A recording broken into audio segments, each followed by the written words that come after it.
Саламатсызбы, Анвар Билалович. Мына сиз Баткен областы боюнча Өнүгүү Прогресс партиясынын координатору болгонуңузга 4 айдын жүзү болуп калды. Бул аз убакыт, бирок ошо бул андай болсо дагы мындай көйгөйлөрдү чечүү боюнча кандайдыр бир план дагы мындай пайда болду болуш керек. Ушу негизи биринчиден ушу Баткендеги көйгөйлөрдөн бөлүшүп кетсеңиз. Мына 4 айдын жүзү болду. Аракет кылып, жакшы эле жумуш кылып атабыз. Бүгүнкү күнгө айтсак болот, Кадамжай районунда Өнүгүү Прогресс партиясы жакшы эле бутуна турду. Бүгүнкү күнгө офисибиз бар, оргтехникабыз бар. Анан бүт мекеме ишканалар менен тыгыз байланышта, мамлекеттик администрация менен биргеликте ошо көйгөйлүү проблемаларды изилдеп, жайында элдердин муктаждыктарына кагазга түшүрүп дегендей ошо лидерлерибизге жеткизип, акыркы 4 айдын ичинде мен ойлойм жакшы эле жумуш кылдык. Ошол бүгүнкү күнгө биздин программаны, биздин идеяны жергиликтүү басылмаларга, гезиттерге берип, чыгарып, азыр элдер ошолорду көрүп, бизге өздөрү келишип, жардам сурашып, кайрылышып, биз силерди колдойлук, силер азаматтар ушундай бир элди карапайым айылды көтөрөбүз деген партия экенсиңер деп өздөрү келип атат. Бирок ошондойдор бир иштерди жасаганга үлгүрдүңөр да. Да, ошонун жыйынтыгында мына бүгүнкү күнгө азыр Кадамжай районунда Бирлик айыл өкмөтүндө бир скважина чыгарып бердик. Аган ошол неменин Өнүгүү саясий партиянын лидеринин өзүнүн көмөгү менен 100 000 сом акча бөлүнүп, бүгүнкү күнгө ошол жердеги 32 гектар жер айдоо аянтка айланып, союз бузулгандан бери иштебей турган жер азыр элдерге уже жемишин бере баштады. 50 гектар жер. 32 гектар. Бул Бирлик өкмөтүдө. Мындан тышкары Орозбеков айыл округунда бизде Зар деген участка бар эле. Ал участкада свет, электр энергиясы эсепте жоктой эле да. Бир кичинекей трансформаторго, 60 киловатт трансформаторго 200дөн ашык адам уланып, кышы менен элдер жалаң шамчырак менен жашап чыккан. Ошолордун проблемасын чечтик. Азыр анын ордуна чоң трансформатор 160та барып коюп, элдерге жарыгынын проблемасын чечип бердик.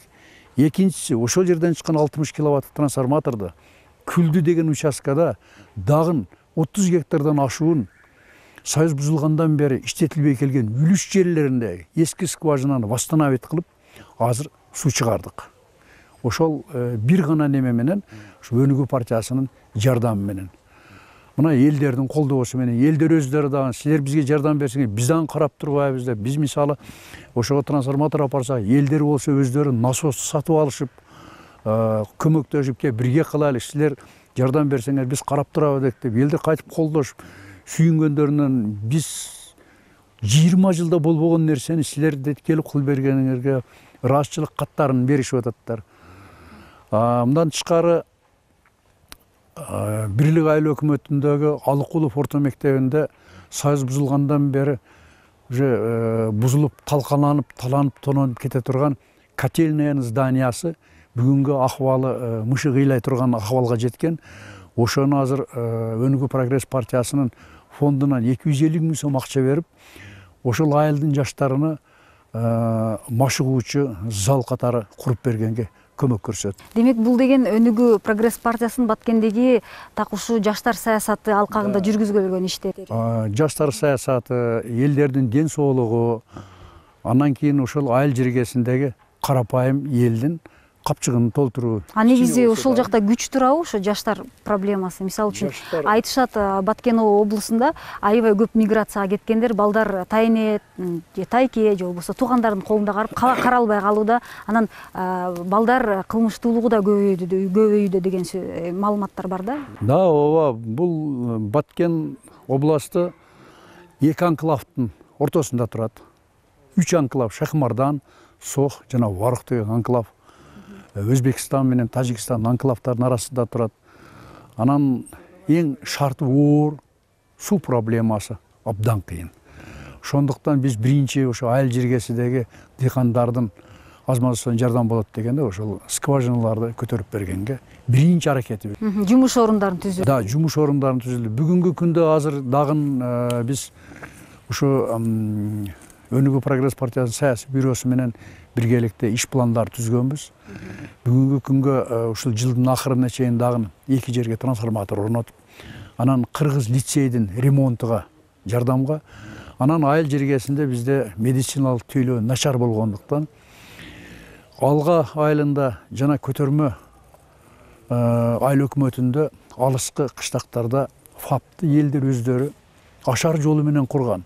Бирок эл акчасын топтоп курганы менен анын бирөөнүн полу жок, бирөөнүн мебели жок, жакшы иштете албай, элдерге жакшы тейлөө көрсөтө албай атат.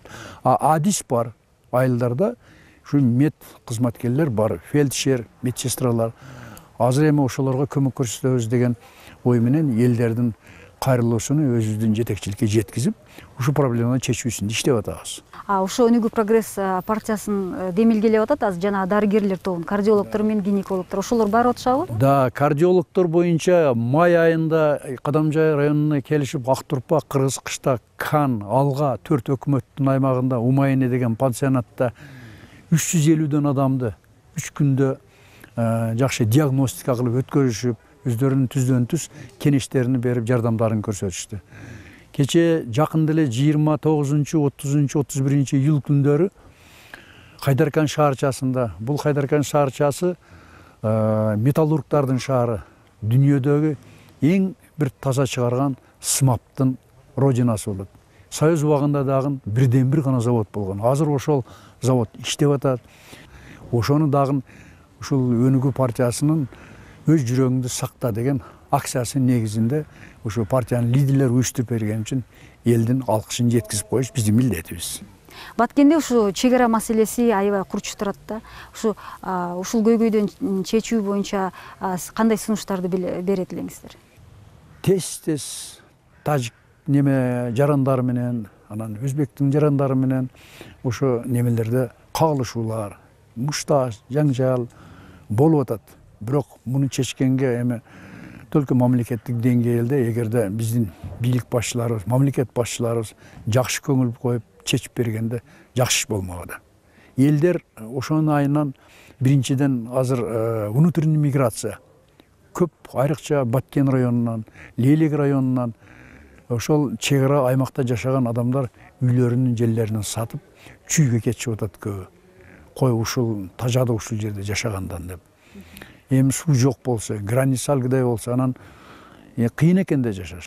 Сиз мындай, сиздин пикириңизче ошо кандай чараларды көрүш керек деп ойлойсуз? Биринчиден, эгерде мамлекет өзүнүн элини коргой билсе, өзүнүн элинин кызыкчылыгын жогору бийик коюп, түздөн түз мамлекеттик деңгээлде чечсе жакшы болмок деген оюбуз бар.